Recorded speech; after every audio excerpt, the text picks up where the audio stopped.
through the dialogue there. Part of the role of the dialogue that we have there is the development of their character, and we see quite a number of things. The styles that are there help to see what they help us to see. In terms of the plot, question one always is centered on the plot, and the setting has always been what happens before, or place the excerpt in its immediate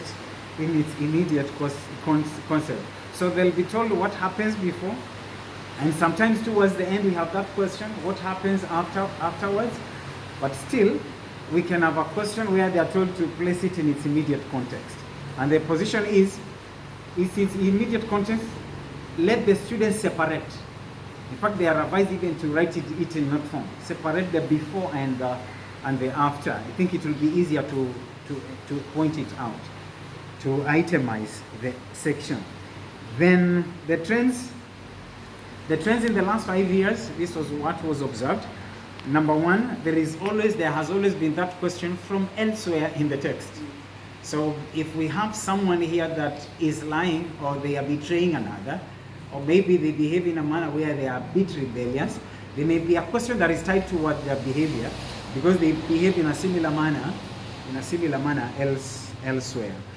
And then now, with this question on the trends, they are actually allotted 3 marks for that question from elsewhere in the text. Usually it's a 3 mark, or sometimes it may be more, 3 mark, which makes it now 20 if you've been doing the count. Themes 2 marks, style 6, character 4, plot 3 marks, and language 2. Now we are at the other end, from elsewhere in the text, at least 3 marks. Okay, we are now at around 20 there. So what are the remaining 2 questions that are captured there? One question always on comprehension, so that even if a learner has never read the book, they still can have a chance to answer at least a question from the excerpt. It's a typical, you just lift it from the passage. Usually a 3 mark question, and then finally there's the question on grammar. The question on grammar, which can be a 1 mark question, or 2, a 1 or 2 mark question. So that is so much about the English paper 2 excerpt question.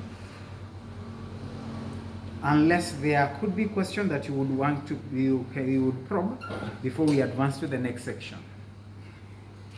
Madam Grace, could you have any addition? Okay, beautiful. Any question?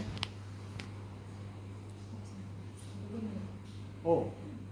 We were told that the learners should not limit their answers.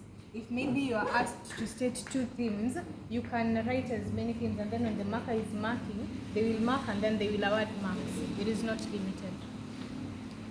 Thank you. Oh, wonderful. It's a very general position and a very strong reminder to us. That is what paper 2 is all about, because they said this is a reading skills paper. So examiners will read everything, because it's about reading skills. So let the learner find any space they can find. If there is room, let them fill that space completely. And if they still have some more answers, let them go to some other section. And they give an example, the examiner gave an example of a question that was tested. And there was a question last year on style. It was a 4-mark question, but there were at least 16 styles in the marking scheme. And the examiner said, why should the learner just finish at 2? Let them extend, let them present even if it's 12.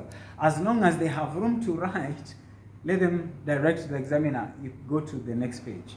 And if they can fill that page, they can even advance to the other end.